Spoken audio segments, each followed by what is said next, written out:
Buenos días, vamos a dar inicio con el presente panel con el doctor Pablo María Garat, abogado por la Universidad de Buenos Aires, profesor protitular de Derecho Constitucional y Derecho Constitucional Tributario en grado y posgrado de la Facultad de Derecho de la Universidad Católica Argentina, miembro titular del Comité Ejecutivo de la Asociación Argentina de Derecho Constitucional, miembro titular del Comité Ejecutivo de la Asociación Argentina de Derecho Comparado, asesor jurídico de la Comisión Federal de Impuestos, presidente de la Fundación Civilidad. El tema que expondrá es coparticipación y asignaciones específicas. Tiene la palabra. Muchas gracias.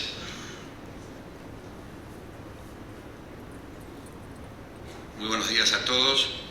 Mi agradecimiento una vez más a la generosidad de los organizadores de este cuarto congreso, la Procuración General de Ciudad, la Asesoría General de Gobierno de la provincia, por invitarme a participar en este encuentro que yo creo que ya es un clásico de la abogacía pública y que año a año entiendo en el debate enriquecedor que se da seguramente, a lo mejor no en la sala, pero sí en los pasillos y como consecuencia de todo lo que aquí se escucha en los días subsiguientes.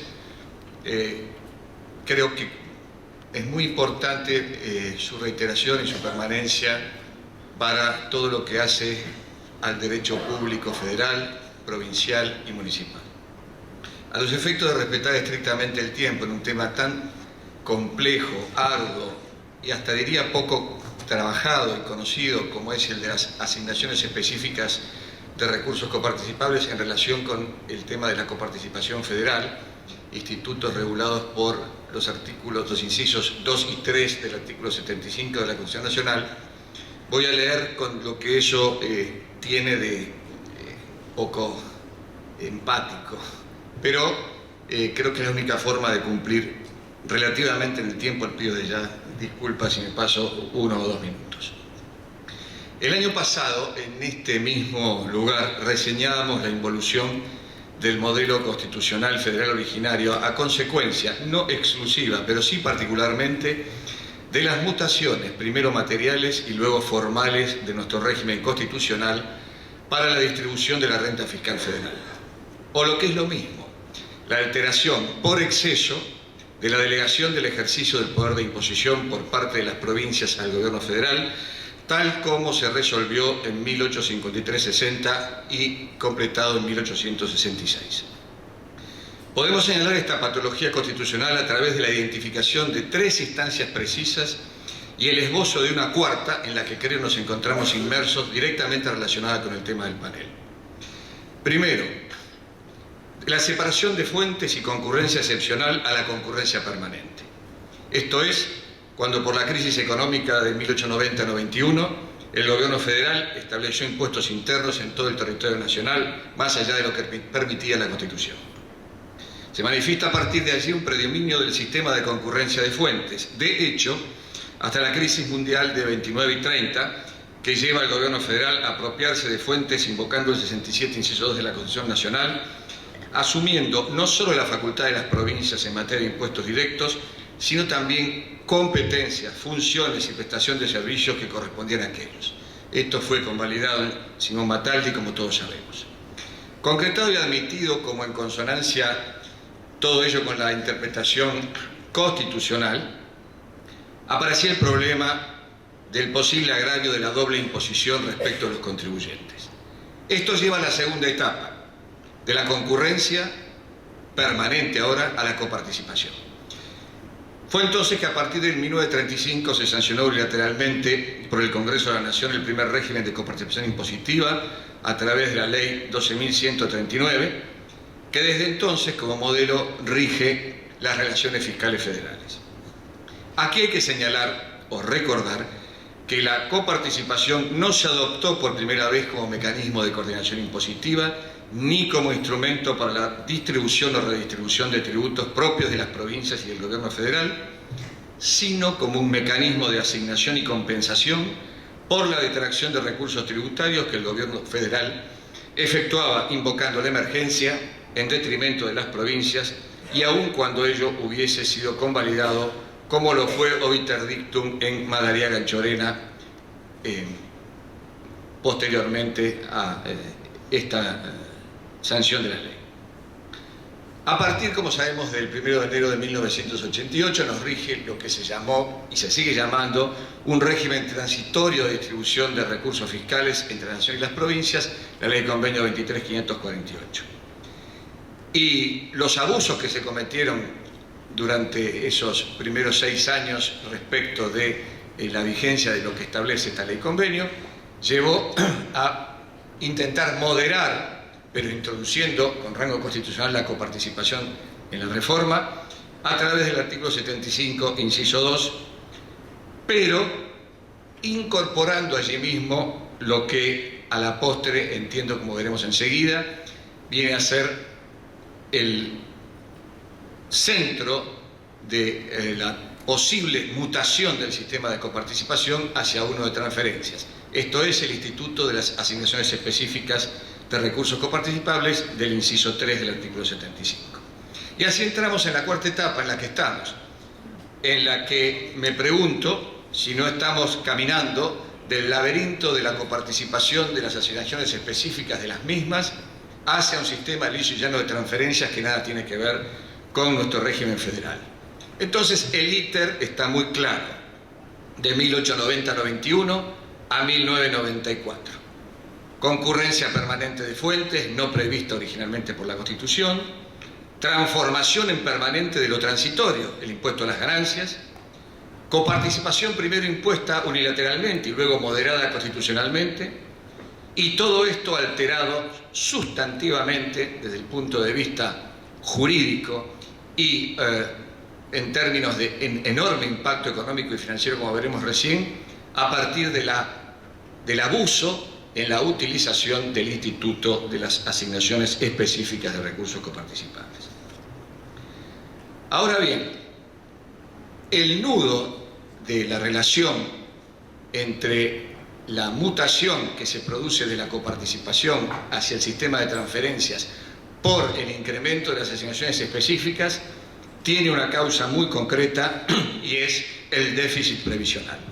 Antes y después de 1994, particularmente desde el Pacto Fiscal de 1992, con el establecimiento de la detracción, que no es una asignación específica, del 15% de recursos coparticipables, que ha caído como consecuencia de los fallos que comentaremos enseguida de la Corte Suprema en Santa Fe y San Luis.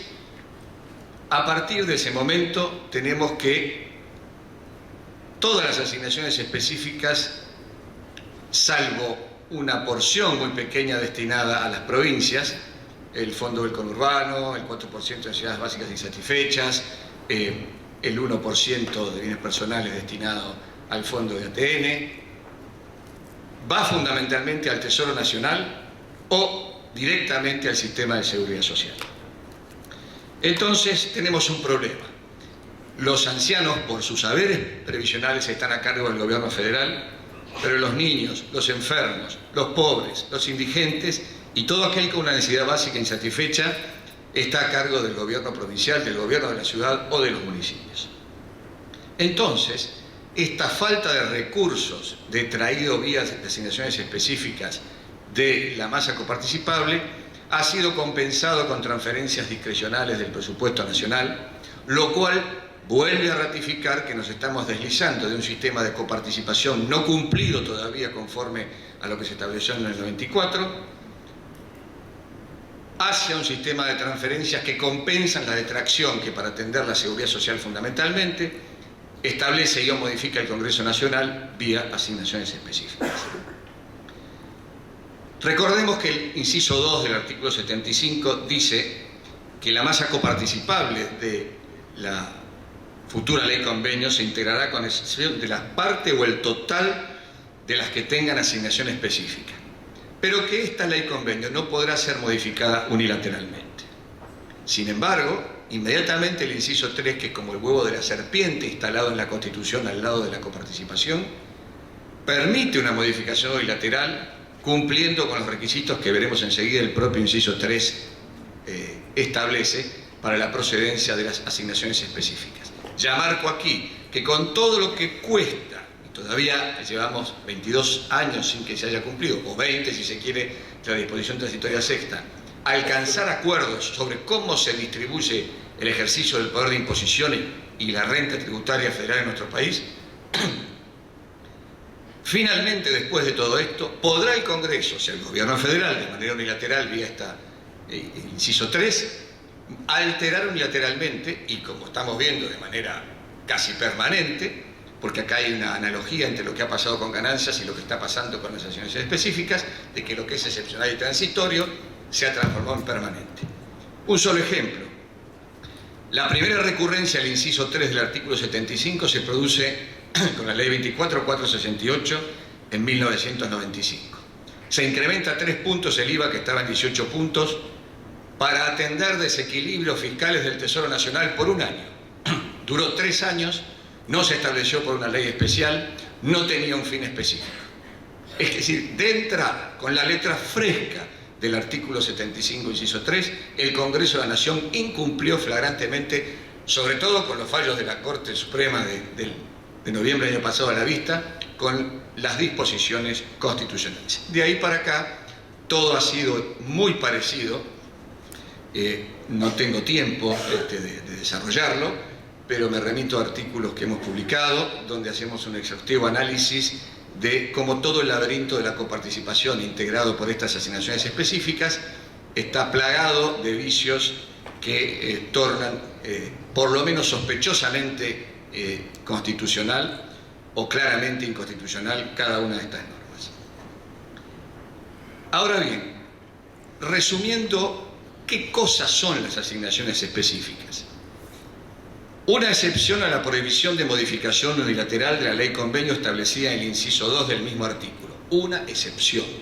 No es algo que debe transformarse en ordinario. Una nueva fuente de financiamiento del gobierno federal, que se agrega a las del artículo 4 y 75, 1 y 2, y probablemente una de las fuentes de financiamiento más importantes, como veremos enseguida. Una atribución, por lo tanto, excepcional dentro del ya de por sí sistema de excepción que constituye la coparticipación, porque esto de la coparticipación en un régimen federal conviviendo con la separación y concurrencia de fuentes en el derecho comparado no es común. En tanto que tal, se ha previsto constitucionalmente dicho carácter excepcional a través de los requisitos del inciso 3 para su establecimiento y modificación. Y de no respetarse tales requisitos, no solamente estaríamos ante una manifiesta inconstitucionalidad, sino un grave desequilibrio de la distribución del ejercicio del poder de imposición entre el gobierno federal, las provincias y la Ciudad Autónoma de Buenos Aires para la distribución de la renta tributaria federal. Esto es jurídico. Un solo elemento económico, financiero y fiscal.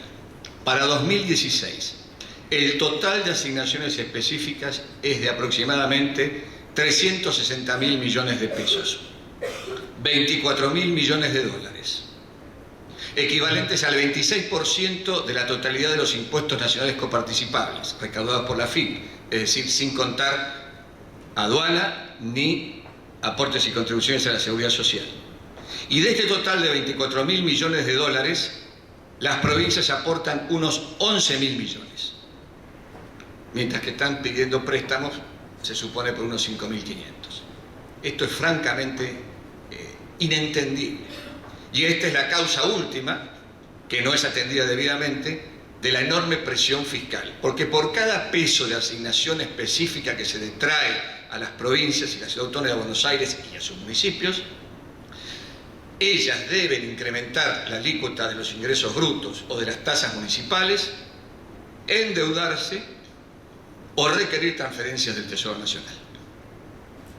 Y en esto termina, finalmente, la presión tributaria que, como una enorme mochila insoportable, pesa sobre el despegue de la economía nacional. Volviendo a lo jurídico, y para ir terminando, porque quiero cumplir en los últimos 5 minutos, doctora, acá ha pasado algo muy importante. La familia de fallos Santa Fe y San Luis del 24 de noviembre de 2015 constituye, en mi opinión, uno de los momentos más importantes en la historia de la Corte Suprema de Justicia de la Nación, porque como nunca ingresa en la determinación de una doctrina precisa, no solamente sobre si el 15% es constitucional o no, o si el decreto 1399 de financiamiento de la AFIP es constitucional o no, sino sobre una cantidad de temas que hacen a la relación fiscal federal y que exigen o exigirían un minucioso análisis. Pero particularmente sobre los requisitos exigidos por el artículo 75, inciso 3, la Corte, salvo en uno, por lo que señalaré enseguida, ley especial, sobreabunda, incluso de manera muy original. En primer lugar, la Corte dice que el criterio de interpretación de los requisitos del artículo 75, inciso 3, debe ser restrictivo en favor de la integralidad de la masa coparticipable. Es decir, que ante la duda, el juzgador debe estar por la integralidad de la masa y no por la prevalencia de esa asignación específica. Este es el criterio general expreso que establece la Corte a partir del considerando 20, en el fallo Santa Fe. Aclara absolutamente que las asignaciones específicas tienen que tener un fin específico. Y un fin específico no es, por ejemplo, el desequilibrio del Tesoro Nacional. Aclara que debe ser por tiempo determinado, y esto se proyecta en el tiempo sobre futuros fallos de la Corte porque hay asignaciones específicas que llevan más de 20 años. Aclara muy especialmente que debe ser por ley especial sin definir qué cosa es ley especial. Cosa que, sin embargo, realiza en un reciente dictamen la Procuración General de la Nación en el expediente S1073, San Luis contra Estado Nacional, referido al impuesto adicional de emergencia sobre los cigarrillos, que veremos qué consideración merece de parte de nuestro más alto tribunal en la sentencia que está por dictarse. Y especialmente señala que las mayorías agravadas no pueden ser mayorías circunstanciales. ¿Qué ha hecho normalmente el Congreso con las asignaciones específicas? Dentro de una ley de presupuesto, dentro de una ley ómnibus, como la reciente ley de reparación histórica, donde se introduce la asignación específica del impuesto especial sobre el blanqueo, por ejemplo. Dentro de leyes que afectan a varios tributos a su prórroga, se introduce la prórroga de una asignación específica o el establecimiento de la misma. La Corte dice, no está claro que así el legislador manifieste su voluntad expresa, taxativa, de que se está refiriendo a detraer de la masa coparticipable por un tiempo determinado y con ese fin específico, total o parcialmente, un monto con este destino. Y la Corte exige que estas mayorías se expresen de esta manera. Y no alcanza para eso que esto sea, esto ya es en mi opinión, por interpretación de lo que dice la Corte y la Procuración ahora, no alcanza que esto sea por la votación en particular, que es el artilugio de técnica legislativa que ha utilizado el Congreso hasta la fecha. Finalmente, el tema de la ley especial. La Constitución argentina utiliza los términos ley especial solo 13 veces, 3 de las cuales han caído ya en desuso. No la utiliza para el amparo, no la utiliza para la ley de ética pública, por ejemplo. Y sí lo utiliza para la asignación específica de recursos coparticipables. Y ley especial es ley especial, no es una ley ómnibus.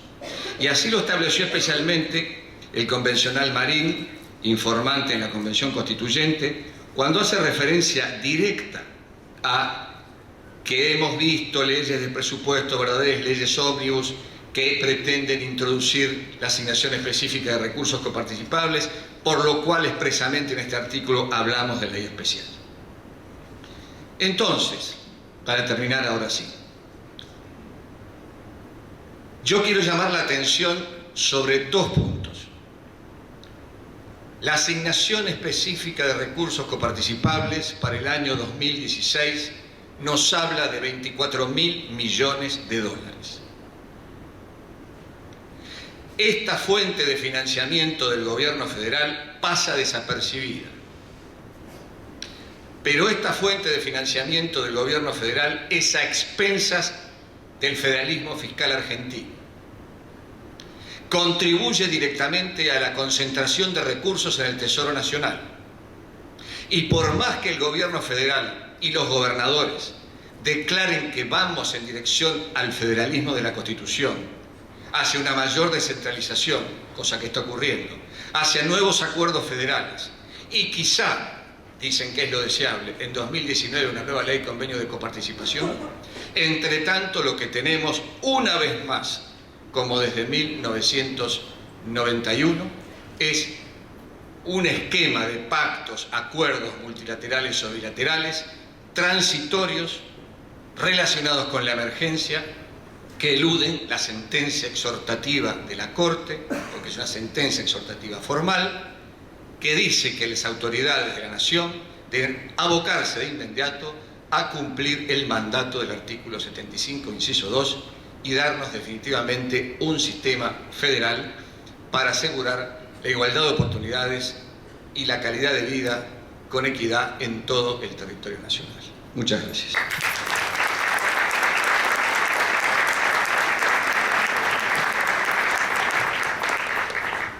Gracias, doctor. Continuamos con el doctor Alejandro Altamirano, abogado, doctor en Derecho, Universidad Rovira y Virgili, Tarragona, Cataluña, España. Director del Departamento de Derecho Tributario de la Facultad de Derecho de la Universidad Austral, autor de publicaciones diversas de la especialidad tributaria, en particular Derecho Tributario, Teoría General, Marcial Pons, 2012, Madrid, Buenos Aires. El tema que expondrá es blanqueo de capitales. ¿Tiene la palabra? Bueno, buen día a todos. Muchas gracias a la presentadora, muchas gracias a las autoridades de la Procuración, en particular a la doctora Rodríguez, por esta nueva gentil invitación al cuarto Congreso de Abogacía Pública. El tema que me han asignado es un tema extremadamente actual, extremadamente interesante para un sector muy importante de la ciudadanía argentina, de los contribuyentes, a esto me refiero, como es el blanqueo de capitales. Todos sabemos que se sancionó la ley 27260, que traza todo lo relativo con un grupo de normas complementarias, una serie de resoluciones, el régimen de sinceramiento fiscal que permitirá, y moratoria, que permitirá a muchos contribuyentes que se encuentran en una situación, llamémosla non santa, regularizar varios de los activos que seguramente han olvidado en el pasado declarar. Creo que en 20 minutos no podemos pasar revista a todos los pormenores y las particularidades que tiene el régimen de blanqueo, mucho menos el de moratoria. Tampoco creo que sean tan interesantes, porque me da toda la impresión, luego de haber escuchado, recibido opiniones, consultas, comentarios, etc., en los últimos 3 meses, me da toda la impresión que no existe una respuesta homogénea, sino que cada uno de los contribuyentes que está pensando en acogerse a este blanqueo, tiene que ver la forma de elaborar o diseñar este traje a medida de sus necesidades. El Congreso de la Nación, a través de la ley, creo que ha tratado de hacer, en el escueto tiempo que habrá tenido para analizar la cuestión, y con tal vez debates y tironeos sobre la moralidad o no de regímenes de esta naturaleza, cuestiones políticas que seguramente tiñen el resultado de la ley, creo que ha hecho lo que podía. Es obvio que con la frialdad y tranquilidad con que podemos leer e interpretar, mejor dicho, la ley, encontramos una vasta gama de situaciones que podrían haber sido mejoradas, pero no lo han sido, y la ley es como es, y se ha desatado el inicio del reloj que va a culminar en distintos momentos. El 31 de octubre, para aquellos que regularicen existencias de dinero que la tengan aquí en Argentina, que la van a tener que indisponer por 6 meses. el 31 de diciembre para el primer llamado a regularizar con una tasa más reducida del 10%, y el segundo y último llamado el 31 de marzo, cuya tasa final será del 15% para regularizar. Insisto, los pormenores de la ley tal vez son ociosos, y cada uno que esté interesado en esta norma sabrá qué punto ir a analizar en particular de la ley. Y el Fisco Nacional está tratando de dar todas las respuestas que sean necesarias para que los contribuyentes sepan a qué acogerse.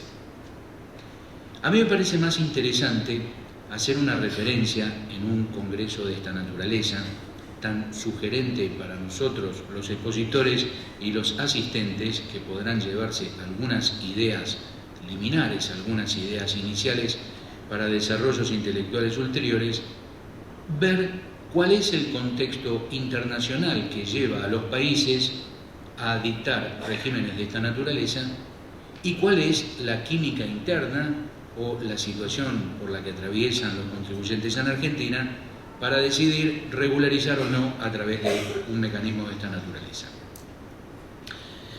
Es público que, porque ha trascendido en todos los medios periodísticos desde hace ya bastante tiempo, que los países en breve van a hacer intercambio de información. Creo que para quien no está del todo avesado en la cuestión tributaria, podría resumir la cuestión en dos grandes sistemas de intercambio de información. Uno que hará la OCDE, que se denomina Common Reporting Standard, y otro es el que hará Estados Unidos y básicamente su sistema bancario, que se lo conoce con la sigla FATCA. En el mecanismo de la OCDE están casi todos los países que conocemos. Es extremadamente, como se dice en inglés, spread out, están todos los países involucrados, menos uno, que es Estados Unidos. Lo que parece que ha sucedido es que quienes planificaban tributariamente dejando su dinero en algunos países que históricamente han sido muy proclives a dar este tipo de soluciones y alternativas a los contribuyentes, me refiero a los países del centro de Europa, algunos otros países asiáticos, algunos mecanismos que se pueden utilizar en Nueva Zelanda y en Australia, me estoy refiriendo puntualmente a los trust, etc., han migrado todo el dinero a Estados Unidos, porque hoy Estados Unidos es el país que asegura al contribuyente que el intercambio de información no va a ser tan fácil, no va a ser tan automático, aunque el gobierno argentino está trazando los lineamientos necesarios para que esto no sea tan así y Estados Unidos no se convierta en un refugio de dinero mal habido. Es obvio que cuando estamos hablando de dinero que no ha tributado, no nos estamos refiriendo al dinero que proviene de la ilegalidad. Es obvio que no estamos hablando de favorecer, ni estimular, ni ayudar a aquellos que tienen dinero mal habido. Estamos hablando de dinero que es un dinero que fue obtenido por mecanismos absolutamente legales, pero que no han sido declarados al fisco del país que fuere, en nuestro caso al argentino. Obviamente muchos podrán decir eso es una ilegalidad y tienen toda la razón. Es una ilegalidad que está prevista en una ley que sanciona con pena privativa de la libertad a aquellos que evaden determinadas sumas de dinero. Bien, en este contexto del Common Reporting Standard de la OCDE y el sistema FATCA de Estados Unidos, aparece la necesidad de los países de regularizar o de dar las bases a sus ciudadanos para que puedan resetear su situación fiscal, regularizarla, hacer borrón y cuenta nueva y a partir de un determinado momento comenzar a, digamos, portarse bien. Es obvio que estamos ante un común denominador que existe y es predicable en China y en Argentina. Este común denominador es que a nadie le gusta pagar impuestos, salvo que haya alguno de los presentes que levante la mano y que diga, sí, a mí me gusta pagar impuestos. Creo que no es tan así. A la gente obviamente no le gusta pagar impuestos, porque al abrir la tapa de los diarios y observar alguna de las noticias de dónde se va el dinero de los contribuyentes, el contribuyente mientras desayuna se pregunta, bueno, qué lástima que yo no puedo planificar porque estoy atado a un sueldo y a mí me retienen. Pero aquel que no está atado a un sueldo y que tiene la posibilidad, y muchos la tienen, planifica tributariamente y planifica legal o, llamémosle, antifuncionalmente, recurriendo a países que están armados o sistemas que están armados para favorecer esta situación. Tan es así que a nadie nos gusta, yo me incluyo, pagar impuestos, que incluso quienes nos analizan si hemos pagado bien o pagado mal los impuestos, como son los jueces, cuentan con una exención tributaria en la que insólitamente ellos que tienen que decidir si el contribuyente se ajustó o no a las normas tributarias pertinentes, ellos no pagan impuestos. Tal vez por lo que estamos viendo en las noticias de los últimos tiempos, esta cuestión desde una perspectiva estrictamente republicana merecerá algún tipo de ajuste o de vuelta de tuerca. Porque en cualquier evento internacional, cuando uno comenta esto, termina la exposición y no se hace ninguna pregunta sobre lo que se expuso, sino que en privado preguntan, ¿es verdad eso que usted dijo, que en Argentina hay una exención para las rentas de los magistrados? Entonces, bueno, mire, sí, hay una exención que tiene su justificación, ancla en mandatos constitucionales, pero nos llama un poco la atención. Entonces, con esto quiero puntualizar que tengamos cuidado con juzgar tan mal a los contribuyentes que hacen algunos de ellos lo que buenamente puedan. Y sobre la moralidad o inmoralidad de estos regímenes, al ir finalizando, y me quedan unos minutos, voy a hacer una referencia a lo que han hecho otros gobiernos sobre la obtención de estas pruebas para utilizarlas en el sistema judicial y perseguir a los contribuyentes. Eso lo reservo para el final. Vuelvo al sistema de regularización impositiva. La Argentina no está en una excepción legislando sobre esta posibilidad de que el contribuyente diga, señor, efectivamente yo me porté mal, tengo 50 millones de dólares en una cuenta en Suiza o en una cuenta en Estados Unidos, a través de un trampolín de sociedades que tengo o un esquema de sociedades, a través de lo cual camuflé todo y bueno, he vivido así hasta ahora y hoy creo que le tengo que dejar a mis hijos una cuestión resuelta y no les tengo que dejar un problema, como muchos están pensando. Entonces voy a regularizar. Y eso no es inmoral. Fíjense lo que ha sucedido en el resto del mundo. Me baso en esta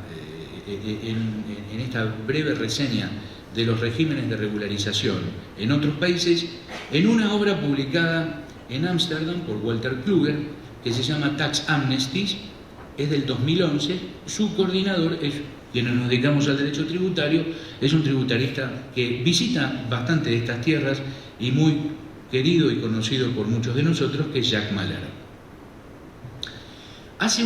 Cuando Jacques Mahler me regaló el libro, que yo nunca hubiera comprado un libro de Tax Amnesties en Europa, me dice, esta es una investigación que hemos hecho en los distintos países que están allí relevados. Le digo, pero ¿cómo puede ser que países, no sé, como Alemania, como Inglaterra, como España, como Canadá, tienen Sudáfrica, Suiza, Bélgica, tienen regímenes de amnistía fiscal? Y me dice, pero esto es más usual y normal de lo que vos suponés. Entonces, hice el siguiente resumen de los regímenes de regularización. Desde el año 1900, Italia legisló sobre el condono de pena pecuniaria 58 veces, más o menos una vez cada 2 años.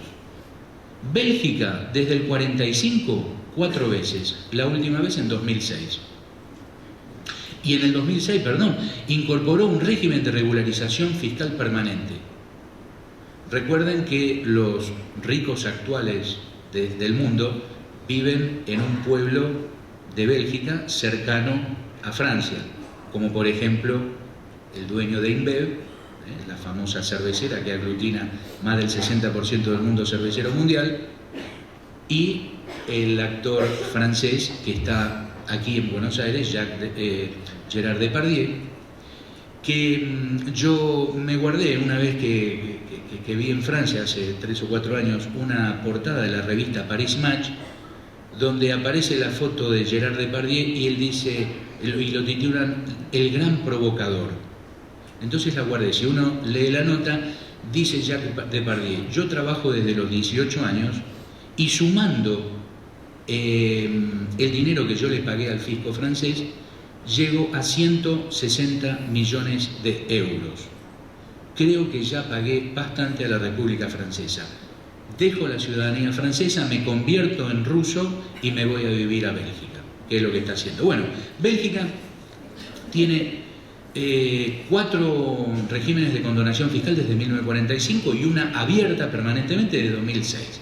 Suiza, desde el 40, lo hizo 5 veces. Sudáfrica, 4 veces. Canadá, 3 veces. La última en el 2007. Brasil, muchas.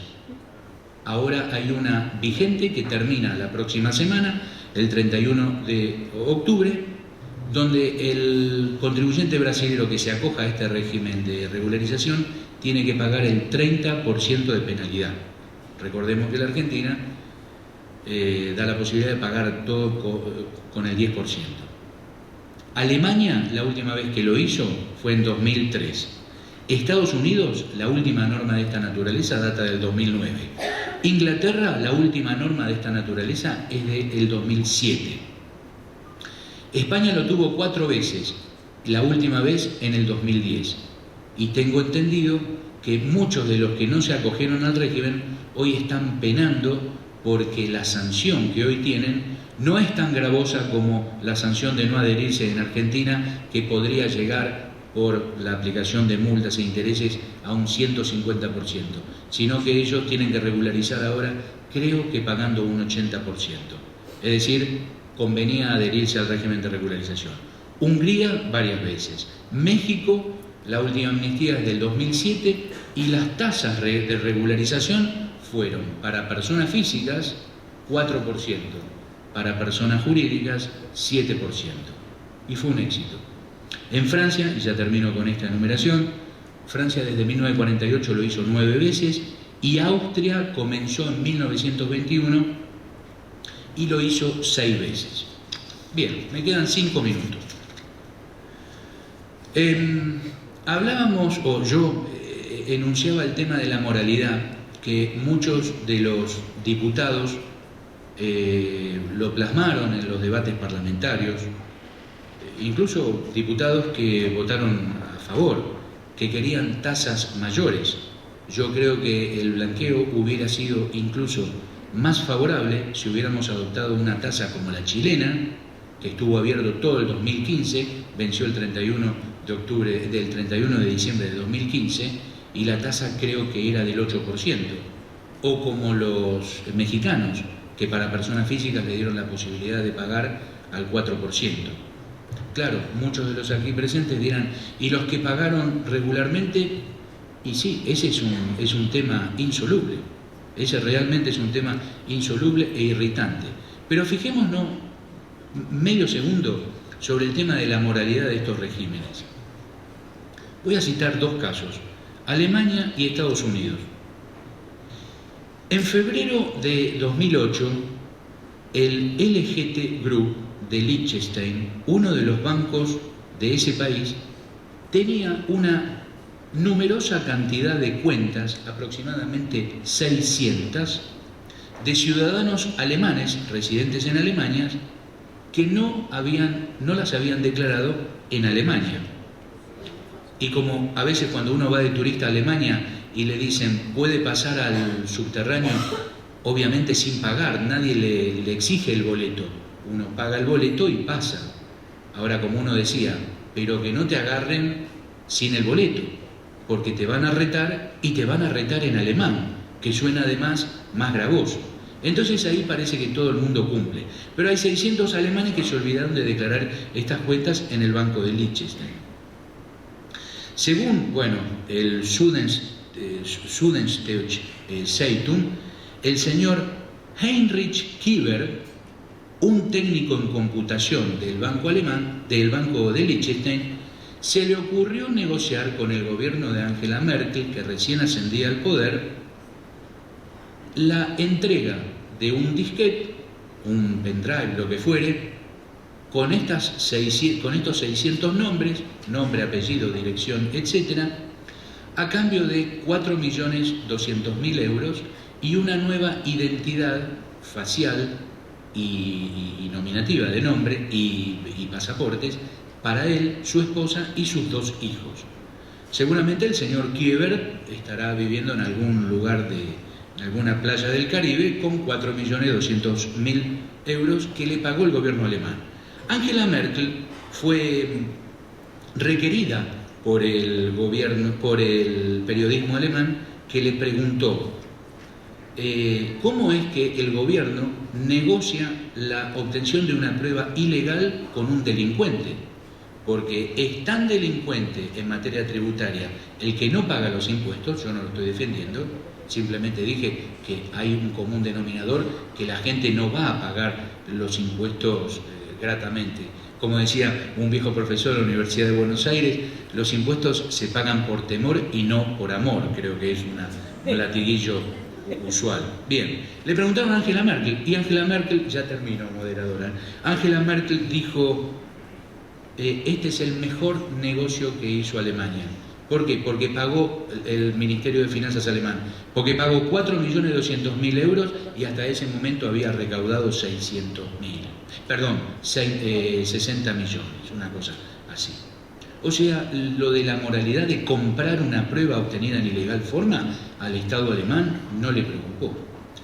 Veamos a Estados Unidos. En julio del 2008, un subcomité del Senado norteamericano recibió la información de que ciudadanos residentes en Estados Unidos poseían cuentas en paraísos fiscales, específicamente en el UBS-AG de Suiza, por sumas que oscilaban en 100 billones de dólares.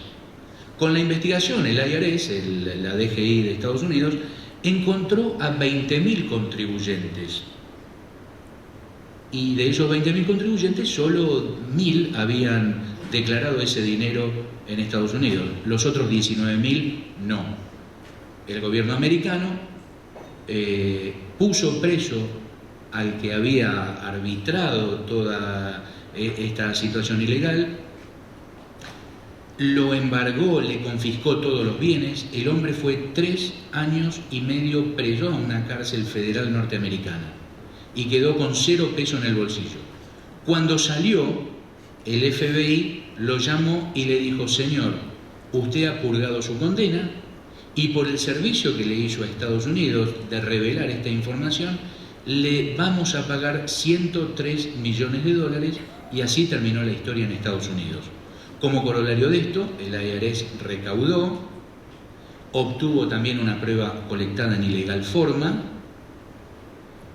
y lo que motivó fue que los bancos suizos en este momento espantan a aquellos que tienen dinero no declarado, porque les hacen firmar una declaración donde dice: señor, usted es cliente nuestro, usted nos tiene que asegurar que pagó impuestos en su país, y si nosotros, el Banco Suizo, tenemos algún problema con alguna administración de algún estado, le vamos a pagar lo que nos pide y le vamos a debitar de su cuenta el proporcional.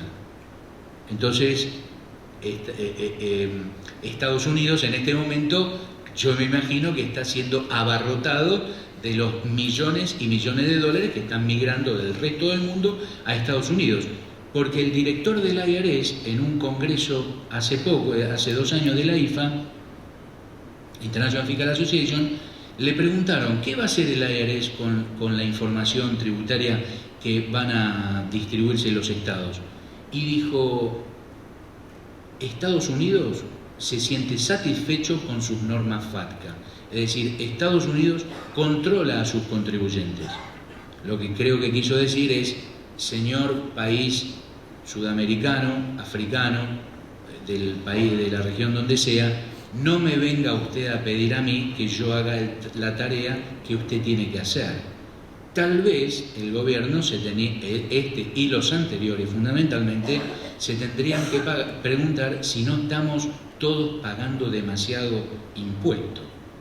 Y lo que es peor, por las revelaciones que tenemos en materia doctrinaria, me estoy refiriendo al libro de Cass Sunstein y Stephen Holm, El costo de los impuestos, lamentablemente cada vez más vamos a tener que pagar más impuestos, porque los estados, y recién nos han ilustrado de todo el andamiaje constitucional que se viene sobre los impuestos de asignación específica y demás, los estados ya no tienen que pagar solo los derechos constitucionales negativos, esos que estudiamos cuando estudiamos derecho tributario en la facultad, sobre los que el Estado no tiene que poner plata. El Estado no tiene que poner plata para pagar, para que rija el principio de igualdad, el principio de legalidad, el de no confiscación, el de capacidad contributiva. Eso es gratis, es simplemente un mandato constitucional. Pero sí el Estado tiene que pagar por todos los otros derechos constitucionales positivos que la sociedad está exigiendo.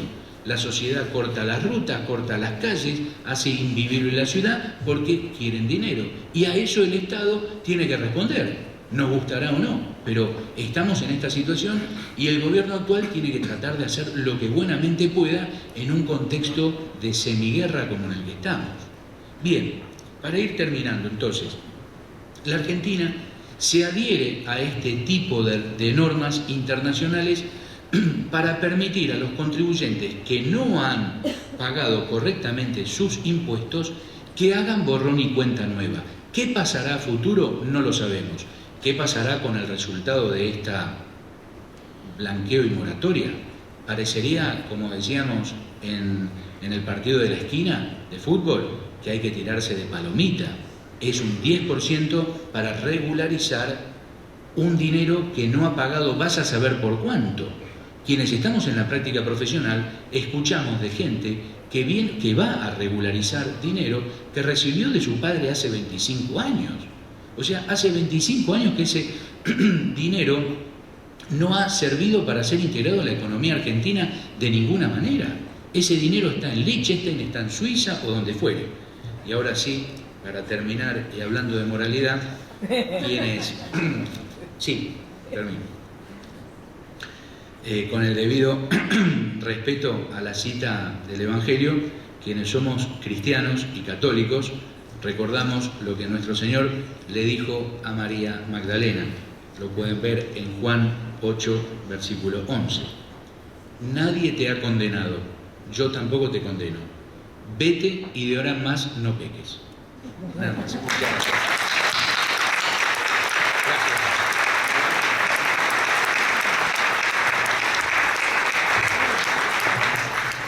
Gracias, doctor. Cierra este panel la doctora Catalina García Vizcaíno, doctora en Derecho y Ciencias Sociales, tesis sobresaliente UBA, abogada diploma de honor UBA, ex vocal del Tribunal Fiscal de la Nación, directora y profesora titular de las carreras de posgrado de Derecho Tributario, Universidad de Belgrano, y de Gestión Aduanera, Técnicas de Comercio Exterior y ESPA desde su creación en 1994 y 2004 respectivamente. Profesora titular por concurso en UBA y Universidad de Belgrano, profesora titular de carreras de grado y posgrado en Universidad de Buenos Aires, Universidad de Belgrano, Universidad Católica, Universidad Nacional del Litoral y Universidad Nacional de Rosario, Fundesi y Consejo Profesional de Ciencias Económicas. Profesora titular del doctorado en Ciencias Económicas en la Universidad de La Matanza.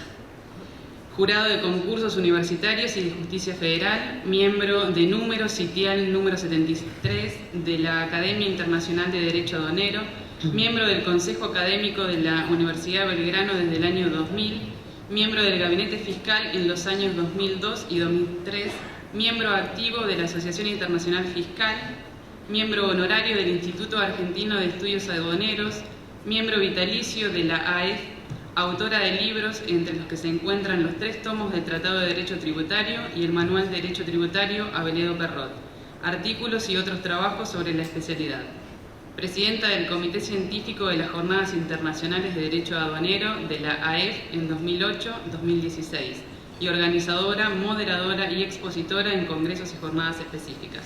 A continuación expondrá sobre el tema Nuevo Código Civil y Comercial, su impacto en materia del régimen de prescripción de las obligaciones tributarias. Tiene la palabra.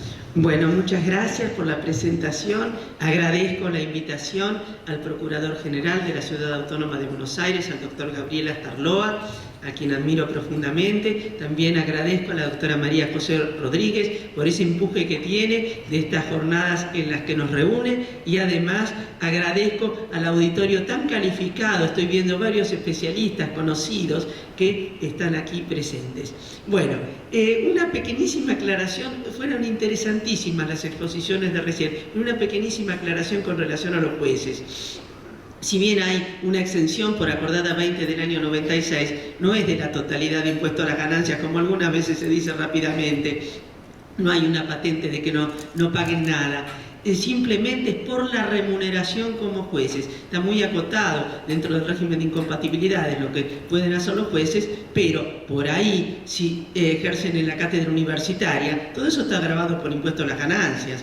Las rentas que pudieran obtener por un arrendamiento agropecuario que por ahí heredaron del padre, me estoy acordando de una amiga mía, ¿no? Está grabado por impuesto a las ganancias. Está grabado por impuesto a las ganancias también cualquier alquiler que obtengan por algún departamento, etcétera.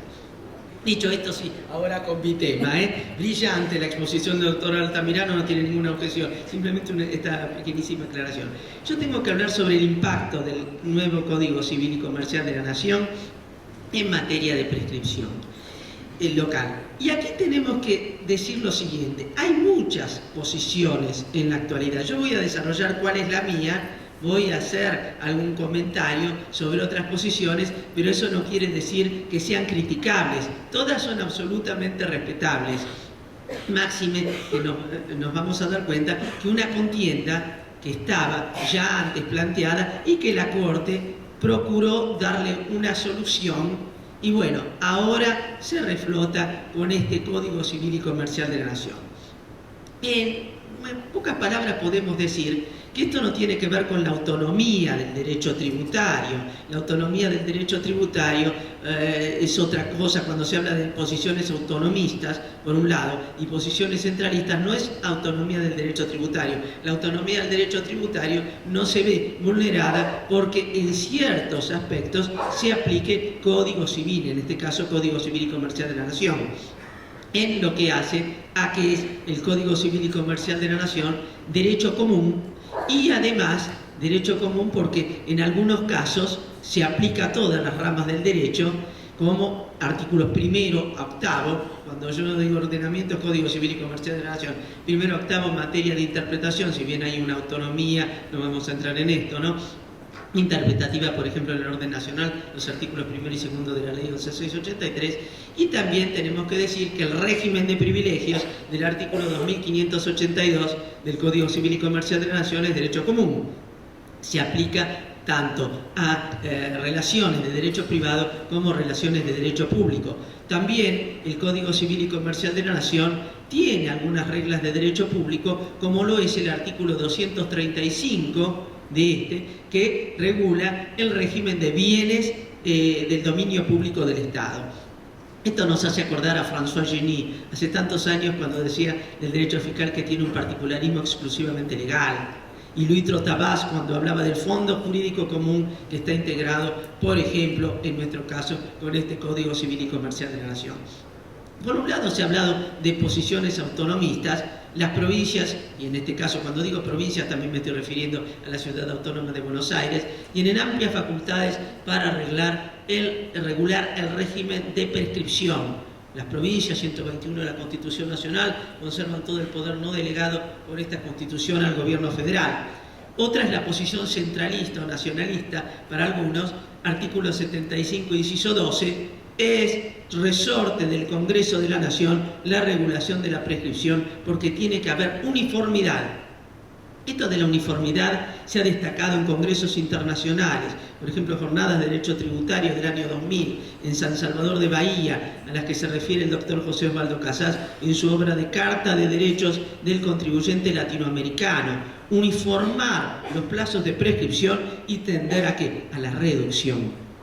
Inclusive dentro de las últimas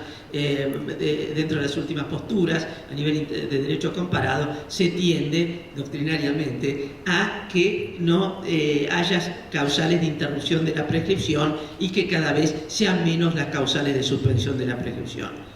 ¿Qué ha pasado con nuestra Corte Suprema? Nuestra Corte Suprema tiene una evolución a partir especialmente del fallo Filcrosa, que es un incidente promovido por el entonces síndico Alexis Latendorf, en el cual la Corte Suprema aplicó el Código Civil en cuanto a prescripciones locales. Aquí se trataba de una tasa municipal y la Corte entendió que como se trataba de pagos periódicos, por mayoría entendió que regía el artículo 4027, inciso tercero del Código Civil, en ese entonces plazo de prescripción de 5 años, plazo de prescripción de 5 años.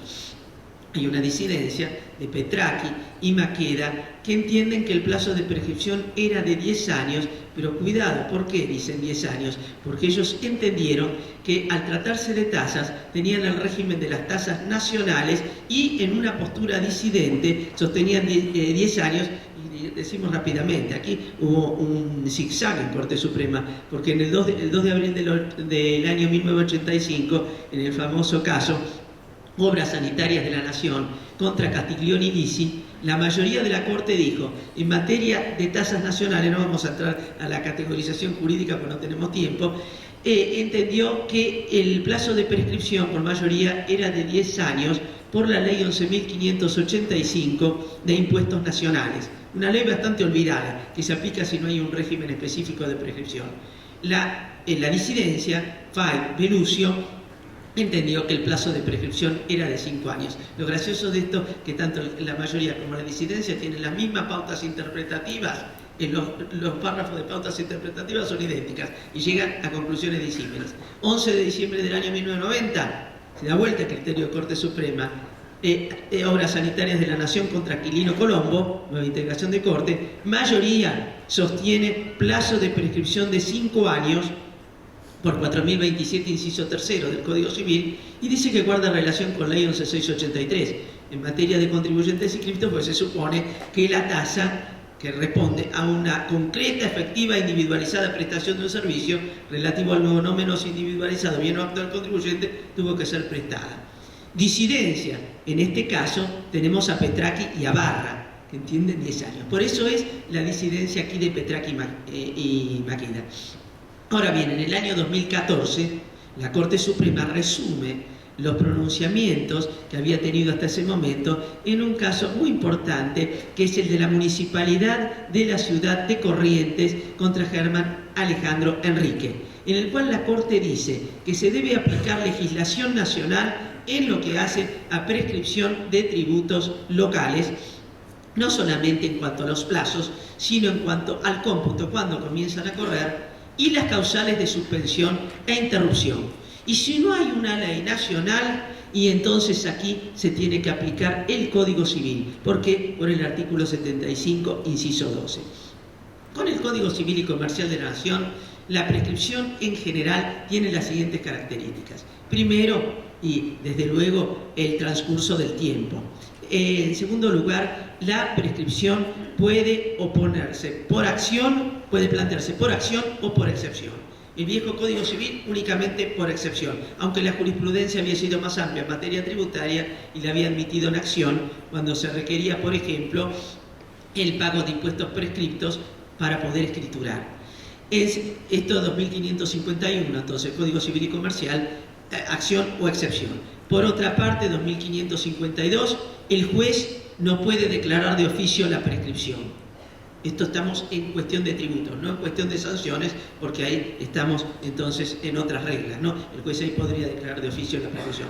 2553, ¿cuándo debe oponerse la prescripción? Dentro del plazo para contestar a la demanda, dice, cuando se trata de procesos de conocimiento, cuando se trata de ejecución, plazo para poner excepciones, y si se trata de un tercero, en el momento en que se presenta en el juicio.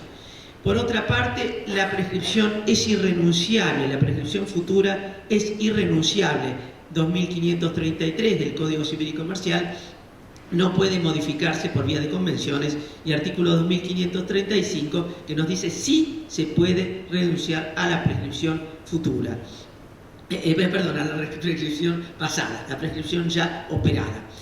Por otra parte, tenemos que decir, ya el Código Civil y Comercial no nos habla de obligaciones naturales, pero sí se prevé 2538 que no puede repetirse el pago efectuado espontáneamente por una obligación prescripta.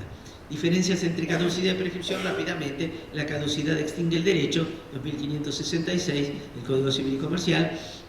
Además, tenemos casos de caducidad en lo que hace anticipos, etc. En cambio, la prescripción solamente lo que extingue es la acción para exigir el cumplimiento. Y por otra parte, tenemos que decir que, por regla general, la caducidad no tiene causales de suspensión y de interrupción, salvo, dice el 2567 del Código Civil y Comercial, aunque diga Código Civil, así que no, salvo disposición en contrario.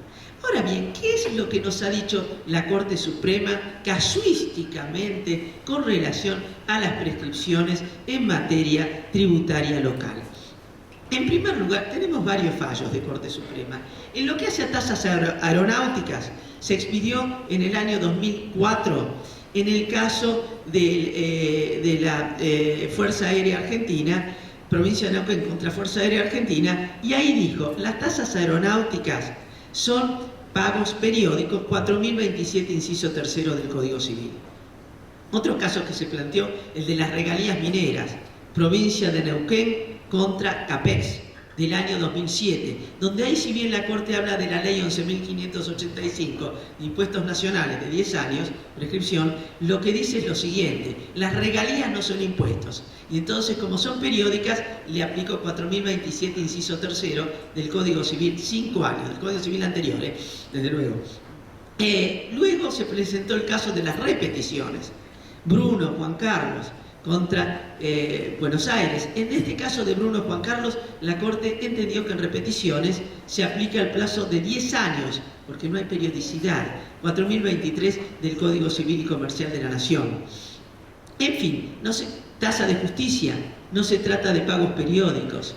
Lo dijo la Corte, por ejemplo, en el año 2014, en el caso del fisco contra Gas del Estado. Entonces dijo, no se trata de pagos periódicos, plazo de prescripción 4023 del Código Civil anterior, y tenemos aquí entonces 10 años.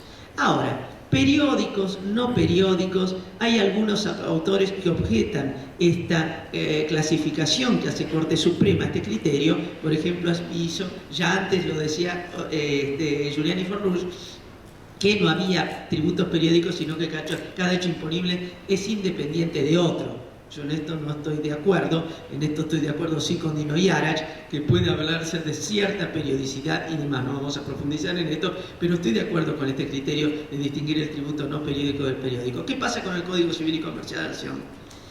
Artículo 2532 dice que las normas de este capítulo son aplicables para la prescripción adquisitiva y liberatoria, y que las legislaciones locales pueden regular la prescripción liberatoria en cuanto al plazo de tributos. No dice nada más que el plazo de tributos, no dice cómputo, no dice causales de suspensión y de interrupción. Y ahí se genera un problema.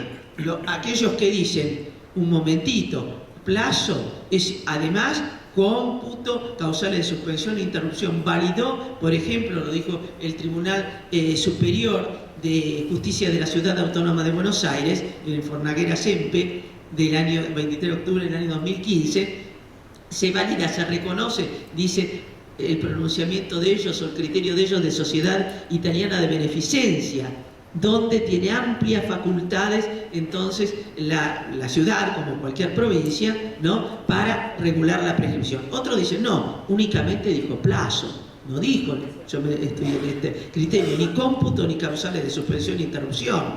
Entonces, Por ejemplo, lo que dice Caranta, inclusive más allá, en su trabajo, mereció el premio Manuel Belgrano del Colegio Profesional de Ciencias Económicas, que es inconstitucional esto, porque es la nación la que tiene que regular y no puede diferirle a las provincias estas facultades.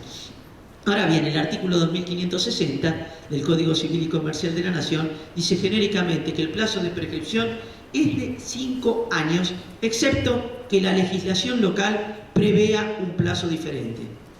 Cuidado, excepto que la legislación local plazo es 5 años.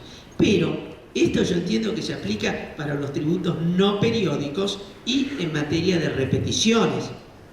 ¿Por qué? Porque si se trata de un tributo periódico, estaríamos en el artículo 2562, inciso C, que para todas las obligaciones que se devengan por años o plazos periódicos más cortos, el plazo de prescripción es de 2 años.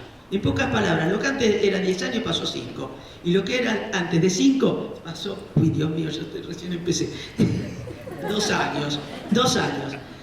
Entonces, esto da lugar a muchos pronunciamientos encontrados en la actualidad.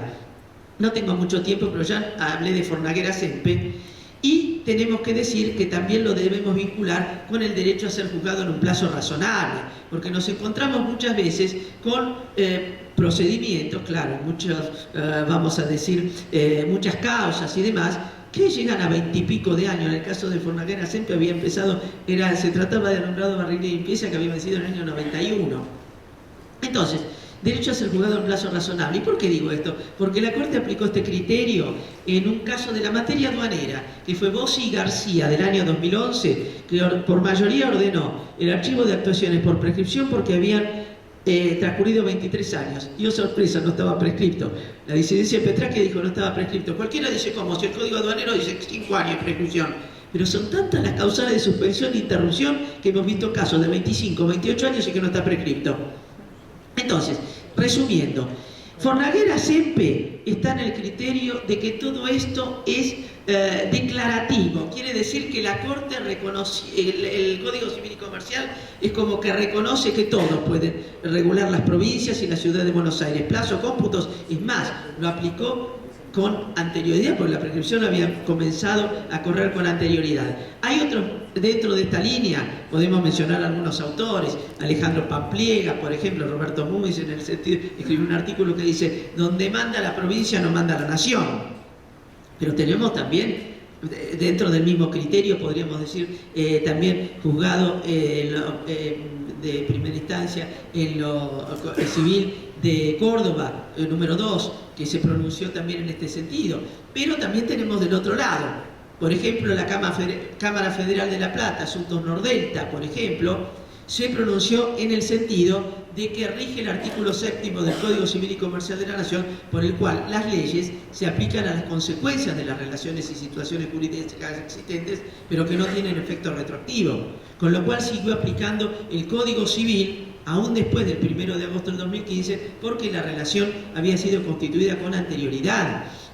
También tenemos que mencionar, recientemente, junio de este año, Superior Tribunal de Justicia de Jujuy, en el cual entendió que la causal de suspensión del Código Fiscal, que se refería, parecido a lo de la Ciudad de Buenos Aires, ¿no? El inicio se suspendía por la notificación del procedimiento de determinación de oficio, dijo que era contrario al Código Civil, el anterior, porque la relación fue constituida durante su vigencia. Y para ir redondeando, 24 de noviembre del año 2015, pronunciamiento que muy bien se refirió el doctor Garat, que es el de la provincia de Santa Fe. Hay 2 pronunciamientos de Santa Fe del mismo día, uno de la causa 538, que fue por el 15% de ANSES, y el otro de la 539, que fue por el decreto 1399 del año 2001. Y en los 2, la Corte Suprema, con Lorenzetti, que es uno de los redactores del Código Civil y Comercial de la Nación, aplicó el artículo 2537, por el cual la prescripción, cuando ha comenzado su curso con anterioridad a la vigencia de una nueva ley, se aplica a la ley anterior. Esto quiere decir el Código Civil, salvo, después le dicen, ¿no es cierto?, sin embargo, si la ley nueva prevé un plazo más breve, entonces se tiene que aplicar esta del momento de la entrada en vigencia, salvo que la ley anterior, con la aplicación de la ley anterior, la prescripción opere antes. Es decir, aplicó Código Civil. Y es más, aplicó también el artículo 3986, inciso segundo del Código Civil, del antiguo Código Civil, en lo que hace a la suspensión de la prescripción. Esto significa, entonces, creemos que la posición de la Corte Suprema en la actualidad sigue el lineamiento que habíamos hablado de Filcrosa y demás. ¿Qué va a pasar en el futuro? No sabemos, porque hay dos nuevos integrantes en la Corte Suprema, que son los doctores Rosati y Rosenkrantz. No sabemos qué va a pasar con la doctora Freyton de Nolasco, y además probablemente sea necesario una ley dictada por el Congreso de la Nación donde se aclare esta cuestión sobre plazos, sobre cómputo, causales de suspensión y de interrupción. Si las causales de suspensión son solamente las del Código Civil, la interpelación fehaciente al deudor por una sola vez por 6 meses, si las de interrupción son solamente las del Código Civil, del reconocimiento de la deuda, por ejemplo, por moratorias, o la petición ante la autoridad judicial mientras dure el procedimiento, salvo que haya desistimiento, caducidad de la instancia. Para redondear esto e ir terminando, tenemos que considerar que la prescripción hace a la certeza, a la seguridad jurídica. A medida que va transcurriendo el tiempo, se van perdiendo pruebas con relación a los contribuyentes, y desde el punto de vista del Estado se corre el riesgo del cese de las falencias de las empresas, de las insolvencias, etc. Lo que lleva a que cada vez sea más dinámico el Estado. No solamente decimos del ámbito local, provincial, municipal, también lo decimos del Estado Nacional, donde hay disparidad en materia de plazos de prescripción. Muchas veces se nombra artículo 56 de la ley 11683, 5 años contribuyentes inscriptos que regularicen, bueno, vamos a ver, hay que supuesto, o 10 años contribuyentes no inscriptos que se supone que tienen obligación legal de inscribirse, pero se olvidan que también está el Código Aduanero, que si bien dice 5 años, ya vimos casos de 25 años y que no se encuentra prescripto, ¿no? Y también fijémonos que, por ejemplo, un auto de apertura sumaria en materia de tributos lleva a la suspensión de la prescripción hasta que se alcance decisión firme que autorice la ejecución. Y en materia de seguridad social, algunos me dirán, seguridad social, y bueno, no son tributos, yo siempre consideré que eran tributos. La Corte dijo tradicionalmente que no eran impuestos. La Ley Penal Tributaria y Previsional distingue entre delitos tributarios, delitos relativos a los recursos de la seguridad social. Pero si vamos a seguridad social, fíjense que la Corte en el año 2008, yo me sentí muy contenta con esto, en AFIP contra Provincia de San Juan, reconoció carácter tributario a los aportes y contribuciones de seguridad social, como los aportes para obras sociales.